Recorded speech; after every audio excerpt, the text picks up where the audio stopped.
बाबासाहेब आंबेडकर यांना पंचम प्रणाम। आज या ठिकाणी आपण सर्वजण एक गुलाब शंकर शिंदे यांच्या जन्मदिन विधीसाठी आपण उपस्थित झालेला आहात। तर या बौद्ध धर्माप्रमाणे आपण हा विधी आयोजित केलेला आहे। माणसाच्या जीवनामध्ये तसं पाहिलं तर काहीच नाही। त्यांनी त्याच्या मला जसं कळतंय, मी जवळजवळ 3री-4थीत असल्यापासून तात्यांचा स्वभाव माहीत आहे, त्यांचं वर्तन माहीत आहे, त्यांचं कार्य माहीत आहे।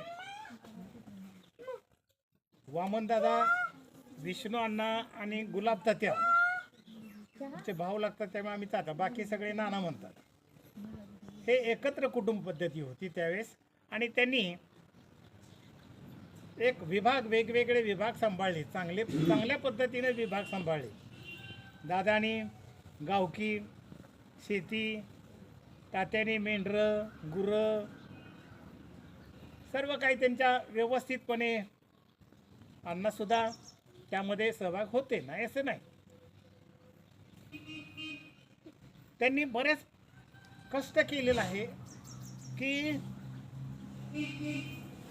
आता दादांच्या पश्चात त्यांनी गावकीच देखील सांभाळली, शेती करून गावकी देखील सांभाळली।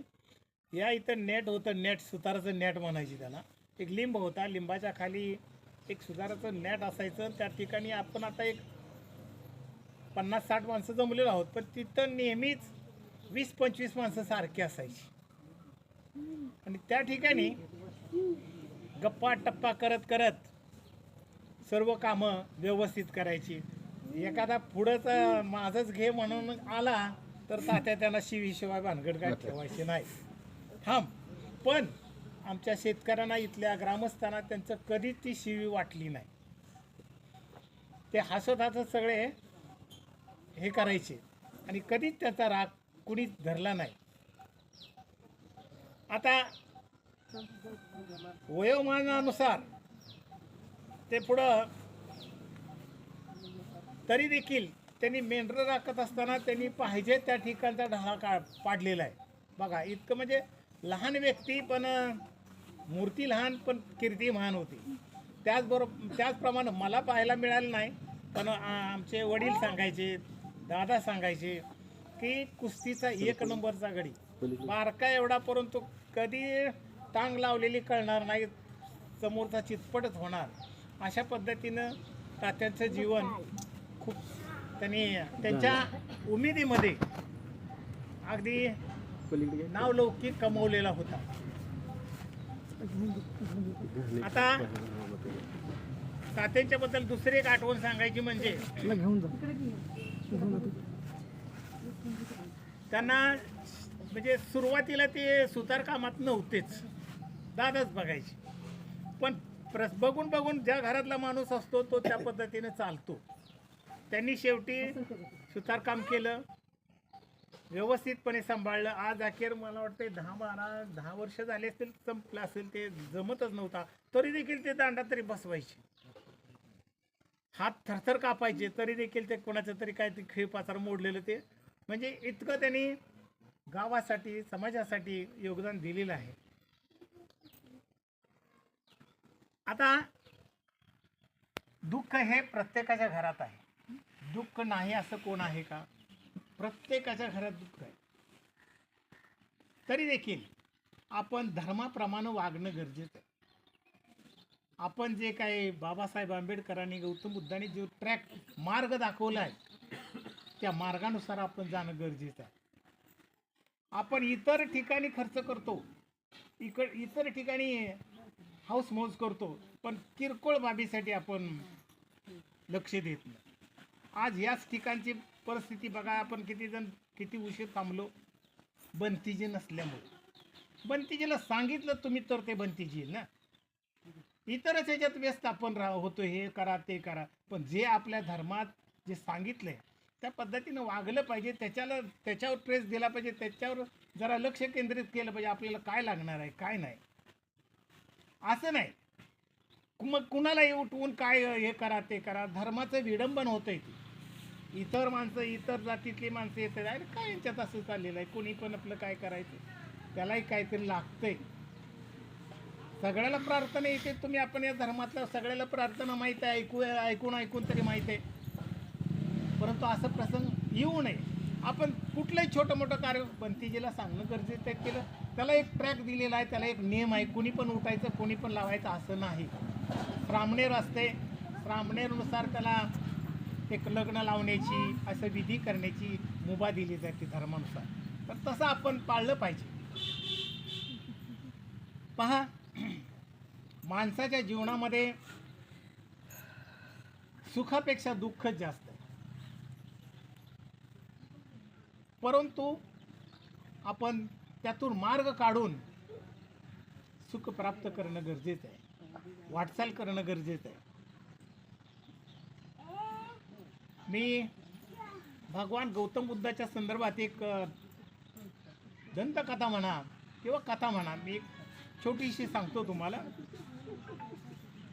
की एक भगवान बुद्ध या गावावरून त्या गावात आपल्या निघालेले होते, आणि जाताना आपण जसं कुरण म्हणतो किंवा मशाडीचा डोंगर, तिथं निर्जन बोंबलला तरी तुम्हाला आसपास कुठं आवाज जाणार नाही, अशी ती ठिकाण आहे. पलीकड कट्ट्याचा मळा, अलीकड राजगीरचा मळा, पण मधल्या मळ्यात कोण आहे का, असं एक निर्जन ठिकाण ते जंगल होतं. आणि त्या जंगलातून बरेच माणसं त्यांना म्हणत होते, अहो तुम्ही जाऊ नका, तिथं डाकू आहेत, लुटारू आहेत, मारतायत माणसाला, जीव घेत आहेत, जाऊ नका तिथं.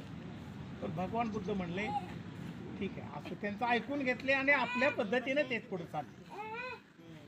गेले, जंगलात पोचले, त्यांनी माणसांनी जसं सांगितलं त्या पद्धतीनं तिथं डाकू दबा धरूनच होता.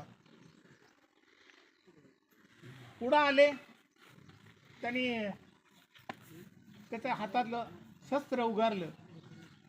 त्यावेळेस भगवान गौतम बुद्ध त्याला म्हणाले, थांब, मला जरूर मार, मला जरूर मार, परंतु माझं एक छोटंसं काम आहे, तेवढं कर. बोल, काय काम आहे तुझं? तो डाकू त्यांना म्हणतो, म्हणले हे समोरचं झाड दिसतंय ना, त्याची 3 पानं फक्त मला तोडून आणून दे. कसलं काम, मी डाकू किती माणसं मारली, ती 3 पानं तोडून मला, एवढं काय काम आहे? पटकन गेला, 3 पानं आणली तोडून. भगवान बुद्ध म्हणाले, आता एकच माझं शेवटचं काम, तुझं काय करायचं ते कर. हे 3 पानं जिथून आणली तिथं लावणे, हे कसं काय शक्य आहे? तोडता येतं पण जोडता येत नाही. म्हणले मग लक्षात घे, ज्याला जोडता येत नाही त्याने तोडायचं काम कशाला करायचं? डाकूच्या डोक्यात प्रकाश पडला आणि तो भगवान बुद्धांना शरण केला, नमस्कार केला, की मला जोडता येतं पण मी तोडत होतो. त्याला प्रकाश पडला. म्हणजे माणसाला कुठलंही काम करताना विचारपूर्वक केलं पाहिजे, बाबा याच्यापासून आपल्याला काय होईल काय नाही, हा पूर्ण विचार केला पाहिजे. तर मतितार्थ त्याचा काय, की ज्याला कुठलंही काम करता येतं, चांगलं काम करता येतं, विचारपूर्वक करावं, त्याचा इतर विचार घेऊ नये, चांगला मार्ग स्वीकारावा, की त्यातला मतितार्थ आहे. तात्यांच्याबद्दल सांगायचं झालं, अशा अनेक घटना आहेत त्यांच्या. कुस्ती म्हणा, त्यांना वागताना देखील ते रुबाबात वागायचे. मूर्ती लहान, ते कोसल्या पटका, धोतर, अगदी नटून थटून असायचे, नेहमी असायचे. असे गबाळ्यासारखं त्यांना आवडत नव्हतं. गबाळ्यासारखं ते कधीच राहिले नाही. आता वय झाल्यानंतर तुमचं माझं सगळ्यांचं तेच आहे, परंतु त्यांच्या तरुणपणात ते अगदी व्यवस्थितपणे वागायचे. माणसाची त्यांची चांगली म्हणजे समाजामध्ये गावामध्ये एक चांगलं व्यक्तिमत्व होतं. वाड्यातलं आज एक वयोवृद्ध, सगळ्यात वयोवृद्ध घेऊन व्यक्ती आमच्यातून निघून गेलेली आहे. त्याचा आम्हाला सर्वांना दुःख आहे. आणि त्यांचे विचार आपण जोपासले पाहिजेत, सगळ्यांनी एकोपाने राहिलं पाहिजे. त्यांचा दुसरा एक महत्त्वाचा मुद्दा राहिला सांगायचा की कुटुंबामध्ये वागताना त्यांनी एकोपा खूप मोठा जोपासला होता. दादांच्या मुली, अण्णांच्या मुली, त्यांच्या मुली जरी एकत्रित आले तरी त्यांना इतका आनंद व्हायचा, खूप मुली सुद्धा आल्या तरी त्यांना कधी विसरल्या नाही. सगळ्यांनी नाना नाना म्हणावं. ते नानांनी सुद्धा त्यांची तशी किंमत राखलेली होती. मुलींच्याकडे गेलं तर त्यांना कधी म्हणजे भेटून येतोय असं वाटायचं. आता या ठिकाणी एकदम आपलं जे आपण एकदम अंतरुणावर खेळून राहिलो तर त्यावेळेस त्यांना त्यांची सेवा चांगल्या पद्धतीने केली मुलांनी मुलींनी. बायका म्हणून नसल्यामुळं तात्यांना जास्तच कष्ट त्याचे घ्यावे लागले आणि त्याचं श्रेय निश्चित त्यांना चांगलं मिळणार आहे. तर एवढं बोलून माझे त्याचबरोबर आमच्या समाजातर्फे कुटुंबातर्फे त्यांना आमची श्रद्धांजली अर्पण करतो आणि माझे 2 शब्द संपवतो. जय भीम.